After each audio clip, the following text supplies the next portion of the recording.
Life changes fast and portfolios often need to change with it.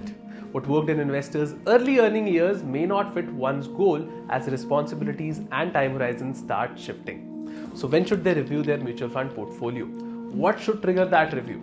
How do they separate market noise from what truly matters? And how do they structure investments around their goals without overcomplicating decisions?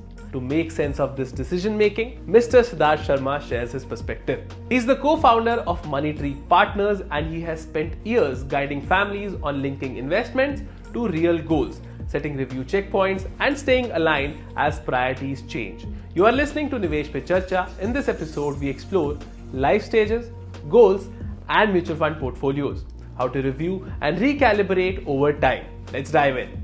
Hello Siddharth, thank you for joining us for this conversation. It's a pleasure having you. Thank you so much, Sumit. The pleasure is all mine. Thank you. So today we are going to talk about, how mutual fund portfolios evolve as an investor moves through life stages.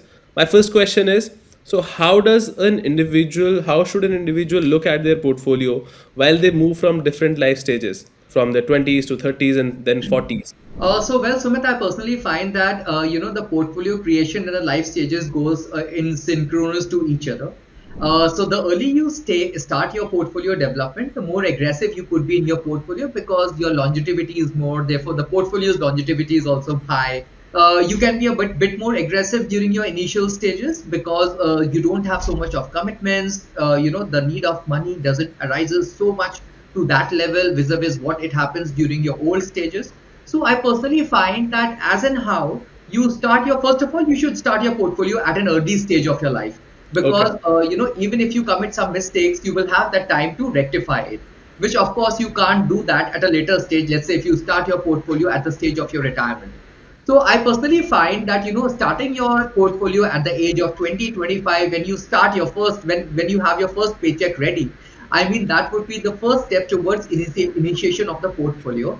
And getting a little aggressive at that point of time makes a lot of sense because you have 30, 40 years, the concept of compounding works to the best possible manner, and that is how you multiply your wealth. However, at a later stage, specifically at the age of 40 and 45, when you are in your mid 40s and the portfolios are already created, you cannot be very, very aggressive into your portfolios because your commitment starts. You have A, B, C, D goals which are just line up. I mean, for example, your kids' education, or let's say some vacations, or your parents' health, and so on and so forth. In that case, you need to be a little less aggressive vis-a-vis what you were at the age of 20, 25. So, and of course, eventually, as and how you proceed in your life and you get older, so you have to be more aggressive in that case. And in that case, Sumit, moving into less aggressive portfolio makes more sense because your commitment becomes towards your health becomes way too much and you can't take chances to that extent. Okay. Siddharth, what we usually see is in individuals who start to make money, they think that after a certain time when they are making substantial amount of salary or whatever income they are doing, then only they should start. Do you suggest any income level, when they should start investing in mutual funds, or should we really go only after we are making 1 lakh rupees per month or something like that? Well, Sumit, this is a fallacy. This is a fallacy in disguise. And trust me, I mean, when people think that, once they earn 1 lakh or 2 lakhs and simultaneously that is where that nirvana or that eureka moment will come when they would start to invest is actually a long time fallacy. I mean, investment per se is something where the regulator itself has laid down the benchmark so less that, you can start investing the money by 100 rupees or 500 rupees. In that case, you don't have to have an exorbitant money before you start thinking of investing as well. So I personally find that the day you receive your first check or paycheck for that cause, you should start investing from then and there itself because it changes your entire financial orientation. Like for example, let's say out of 100 rupees, you can start investing 10% or 15%, and eventually as and how your salary increases, you can actually increase your investment corpus, you can top up your funds, and you can see to it that what best way you can start investing or you can top up your funds so that your portfolio increases exponentially. So I've been coming back to your point in a very simple layman. There is absolutely no dirt or no benchmark which talks about the fact that you should start investing once you have a lakh or two of your paychecks on a monthly basis. Or for that cause, once you are done with all your necessities or requirements, what you have in life, investments can start at any point of time. Okay, Siddharth, are there any fund categories that we can appropriate to different life stages? Like for 20s, you should invest in these funds, then 30s for these funds, and so on. So, Sumit, to be more precise, see, I mean, I'll tell you one thing which of course I've encountered, that let's say even at the age of 20 or 25, if the level of commitments becomes way too high in life, let's say you are a single earner, or let's say, the bread earner of the family goes for a toss or something like that. In that case, age is just a factor to decide over to decide over that whether you should get into an aggressive mode or a conservative mode.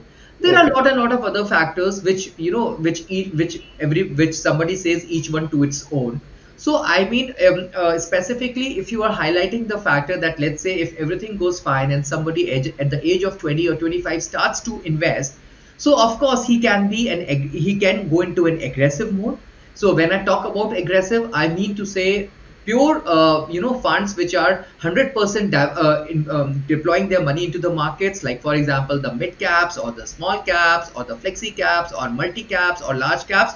And as and how your age proceeds, and as and how your level of commitments increases, and as and how there is a point where you require diversification, just as we rightly talked about at the age of 40, it is at that point of time that you can get into less aggressive funds, like you have a complete basket of hybrid funds which are available, which could be your debt hybrid, equity hybrid, balance advantage, multi assets, equity savings. I mean, these are the different kind of hybrid products what you have. And eventually, as in how you find that, oh, now the life is in such a manner that you cannot take any further risk in life, you can even go into what I should say, the debt funds, exclusively debt funds, or debt hybrid funds, which is high composition of debt involved.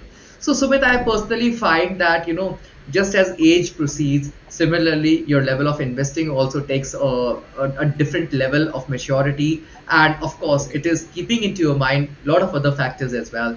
You can decide the kind of aggression what you're intending to take into your portfolios at large. So, this question is an extension to the last one. As responsibilities change, as you spoke about, that different life stages is something different. But if you see the kind of responsibilities, the kind of cash flow movement that you have in an individual's life, that determines his investment philosophy or style. So, if we go into the equity debt proportion here and talk like that, talk in that perspective, how does that take shape? Well, Sumit, I tell you, there used to be a thumb rule at one point of time where it is like 100 minus your age should be what you should be start. You should the kind of investment should be. But now with the kind of complex softwares what you have, where you can have your entire risk profiling. I mean, I personally find that for an investor who has sufficient 20 to 30 years with him, who can actually play safe as well, and at the same time who is not requiring for any sort of what I should say payouts from the portfolios. In that case, probably somebody can go into a pure aggressive fund. With pure aggressive, I don't intend to say investing your entire money into mid caps and small caps exclusively. You should be mindful for the fact that even if you are taking multi caps or flexi caps for that cause, you should have a sense of stability into your portfolio, and at the same time the risk associated to your portfolios should be in such a manner that you are equally rewarded as well. So I would personally find, Sumit, or say Sumit, that initially you can develop a portfolio in such a manner that your aggression into your portfolios can be high by getting yourself exposed into the mid and small cap segment, where you earn decent amount of returns in next 2 to 3 years. And eventually, as and how your age proceeds and as and how your commitment increases, you can add other categories of funds as well, what we have recently discussed, like hybrid category. and eventually you can move into a more conservative zone. So I mean, by the time you retire, you would have a sufficient corpus which can take care of your health, which can take care of your retirement, which can take care of any sort of commitments which are lying your way. And just as it is rightly said that if your portfolios are well designed and actively managed, this is, the money will start working for you specifically when you are getting retired.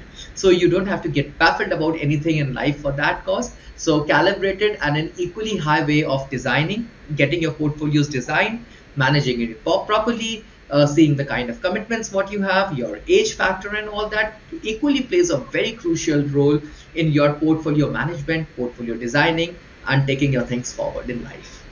So that besides the age factor, I'm sure there is like an individual see his life as different checkpoints, different goal points. So when we talk about asset mix or different fund categories, how does that take place when somebody is looking at only at a particular goal? कि 10 साल बाद घर खरीदना है, 20 साल बाद बच्चों के कॉलेज के लिए या फिर कुछ भी पैसे इकट्ठे करने हैं और 30 साल बाद रिटायर होना है. So if we don't see it like through an age lens, how else can we see it? Well, Sumit, just as you rightly said that जैसे बच्चों के लिए एक रिक्वायरमेंट है पैसे की, घर के लिए एक रिक्वायरमेंट है. इनफैक्ट अगर इसको और माइक्रोस्कोपिक लेवल में तोड़ दिया जाए तो आपको वेकेशन के लिए भी एक पोर्टफोलियो होना चाहिए, इमरजेंसी कॉर्पस के लिए भी आपके पास एक पोर्टफोलियो होना चाहिए जो आपकी नीड्स एंड वांट्स को प्रॉपर्ली सेटिस्फाई कर सके.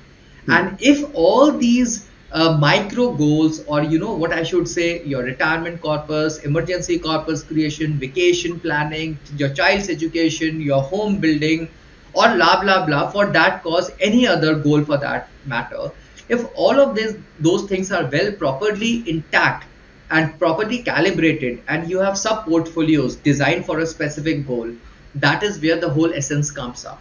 So in that case, just as you rightly said, age will just be number, nothing more. For example, at the age of 25, if you are looking out for a vacation where the vacation is just a year or so ahead, you cannot be very aggressive into your portfolios. While at the same time, at the age of 25, if you are intending for your retirement corpus creation, where you can be highly over aggressive because you have 25-30 years down the line, that money is what you will be requiring for. So depending upon from goal to goal, depending upon the longevity of the goal, depending upon the crucial aspects which are important in the fulfillment of the goal, your portfolio should be designed. There could be and in fact, a smart investor is an investor which divides the portfolios into different goals, and depending upon those goals, he or she starts to invest the money accordingly. So in that case, there could be an aggression in one goal, and at the same time, there could be a kind of passiveness in the other goal, depending upon a lot of factors involved. So Sumit, I personally find that age cannot be the only determinant. There could be other things as well. Even at the age of retirement, you can be a little aggressive as well if you think that you are planning to accumulate something for your kids.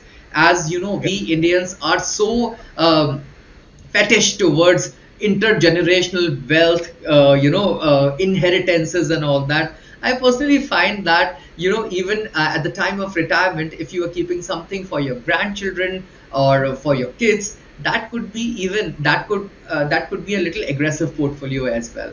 So I mean, depending upon, it's too individualistic, it's too subjective, it's too, what I should say, paradoxical to say that age is just one factor of deciding to what extent your portfolios needs to be.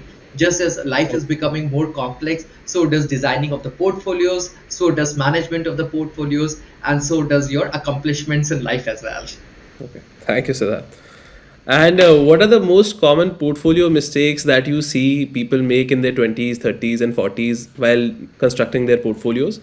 Well, this is a long question, Sumit. The question is short, but of course, the answer goes a long way. Okay. I personally find that emotions and logic do not go together in life, and specifically when you're constructing a portfolio, logic work to a great extent rather than emotions.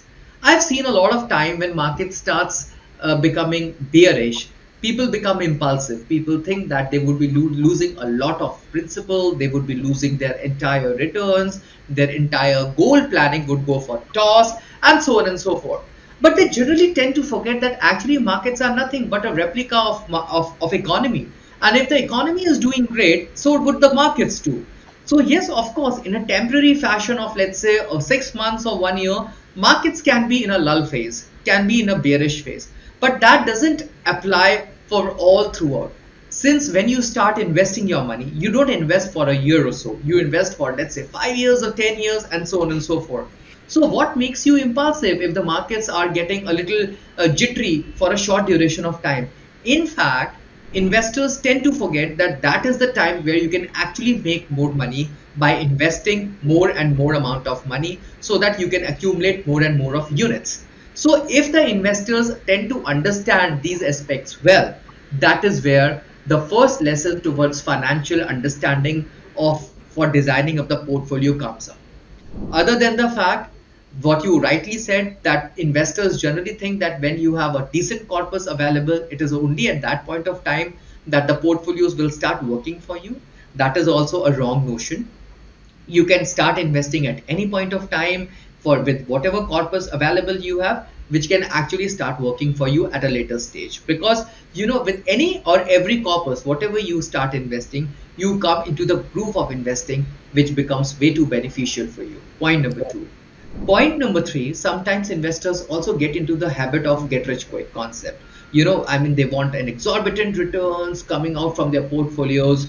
And these are those stages or phases in life which generally tends to block your thinking abilities, or because your emotions becomes way too high that your logical aptitude takes a backseat. So I personally find that if somebody thinks about portfolio development is just another way of becoming get rich quick, then I think it's a fallacious idea. Somebody has rightly said that you can't beat time in life. Compounding is the eighth wonder of world. So I think just as you give time for everything to let your kids grow, to let your dreams become bigger, so would you require the same from your portfolios as well.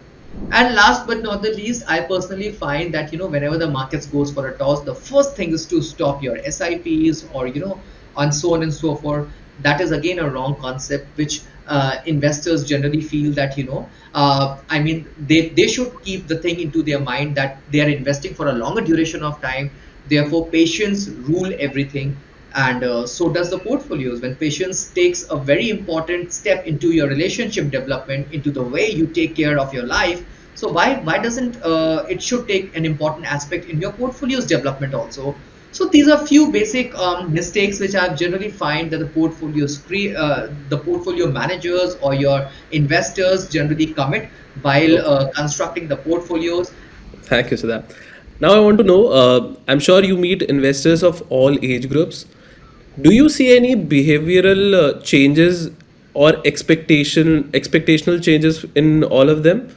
Oh yeah, definitely, definitely. Sumit, it goes without saying that when somebody at the age of 20 or 25 starts to invest that money, he becomes way too excited. He explores all the options which primarily shouldn't even get explored. They talk about crypto, they talk about bitcoins, they talk about Ethereum, they talk about Dogecoins.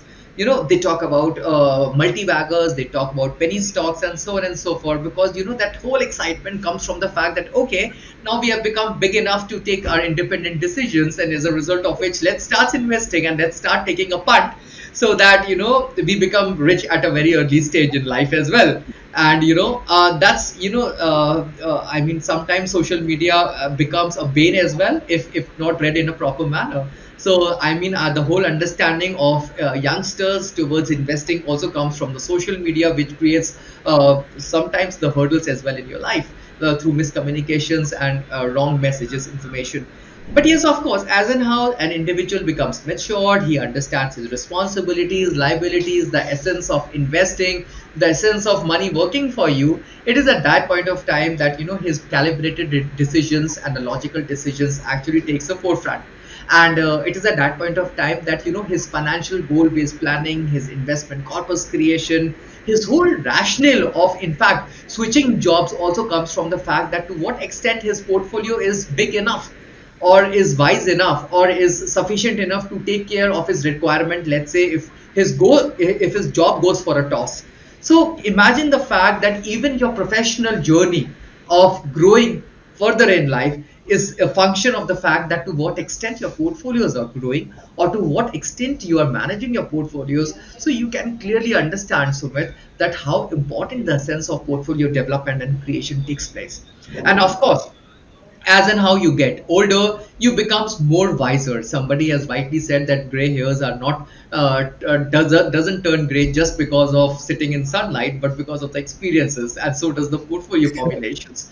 So I mean, coming back to the point, I mean, people become more wise. They tend to invest the money into more appropriate manner where they can get fixed returns, where they can get something definite, and which can stabilize their old age, and at the same time can actually take care of their portfolios as well and their mental peace. Okay, thank you, Siddharth. My next question to you is that how should one set up a review mechanism? How frequent should they review their mutual fund portfolios as they move from one decade to another? Well, frankly speaking, Sumit, decade is such a big figure, is such a big spectrum what you are actually talking about. Portfolios should be reviewed on a quarterly basis or even on a monthly basis if some advisor or some a third party is taking care of your portfolios. He should be very active in taking decisions where your portfolios and the economic the waves which are getting into economy goes together. If your portfolios and the economy, the way the economy proceeds, is both synchronized, in that case, active management is what the buzzword is, and your portfolios are well calibrated. The portfolios goes as per according to the expectations, and so on and so forth. So review mechanism is something where an active involvement of the fund manager comes up, and because of his active management, he tends to generate returns higher than what an individual tends to generate by himself. So on a quarterly basis, definitely you should review the portfolio, but portfolio review can also be done on a monthly basis as well, where you can ask your advisors or your portfolio managers or your distributors as in what kind of changes are required to be done in the portfolios, what are the underperformers, what are the laggards, what are the lead agents in the portfolios. So and keeping all those aspects into your mind, then the portfolios can be recalibrated, which can take place, which can take care of the economy at one hand, and at the same time which can cater to your expectations and your goals as well. Okay. So, my last question to you, Siddharth, is that how can mutual fund distributors help individuals, trail through these different life stages for their mutual fund portfolio construction? So well, Sumit, I personally find that over information of everything is also bad. Just as rightly somebody has rightly said that excess of everything is bad in life, and to be a good chariot, just as Arjun was, or Lord Krishna was in the case of Arjun during Mahabharata. Similarly, I sometimes really feel that advisors play a very crucial role, not to manage, not from the point of view of managing the portfolios, but I think more importantly from the point of view of advising them, or from the point of view of telling them as in what is incorrect and what is correct, what is noise and what is information. So in that case, probably channelizing the information in the right manner, keeping the investor overly updated with the market scenario, managing the portfolios in such a manner that over aggression and underperformance should be barred. I think that is where an advisor comes up. And for that cause, why do advisors, even doctors and lawyers or any other professional who is associated in your life, also does the same thing? So Sumit, I personally find that any expert or any professional with whom you are really connected to has a specific role or has a specific specialization, which will definitely add value into your life, into your portfolios, into your daily understanding of things, into your dreams. And that's how it really works. And that is the reason why people keep so many experts or advisors in their life. With advisors, I also include lawyers and doctors for that cause. So I think acting as a right lamppost, telling them what are the do's and don'ts, understanding and channelizing their understanding towards things is where actually the role of a good MFD or an advisor actually comes in. Thank you, Siddharth. With this thought, we will wrap it up. Thanks a lot for joining us and for all the insightful knowledge that you gave us. Thanks a lot. Indeed, the pleasure is all mine, Sumit. You have asked so many relevant questions which will actually create a lot of value addition to the lives of so many investors who are watching this show. Thanks a lot. Clarity often comes from treating your portfolio as a plan and not a collection. As Mr. Siddharth Sharma highlighted, the focus is on connecting investments to goals and timelines, reviewing them with a defined rhythm, and recalibrating as responsibilities and priorities shift. He also emphasized how a mutual fund distributor or advisor can bring process to the journey, helping investors filter noise, avoid reactive decision, and staying anchored to what the money is meant to fund. Because when your portfolio stays linked to your goals, each review becomes a step forward with more direction. Do consult your financial advisor before investing. Mutual fund निवेश बाजार जोखिम के अधीन है। योजना संबंधी सभी दस्तावेजों को ध्यान से पढ़ें। Mutual fund investments are subject to market risks. Read all scheme related documents carefully.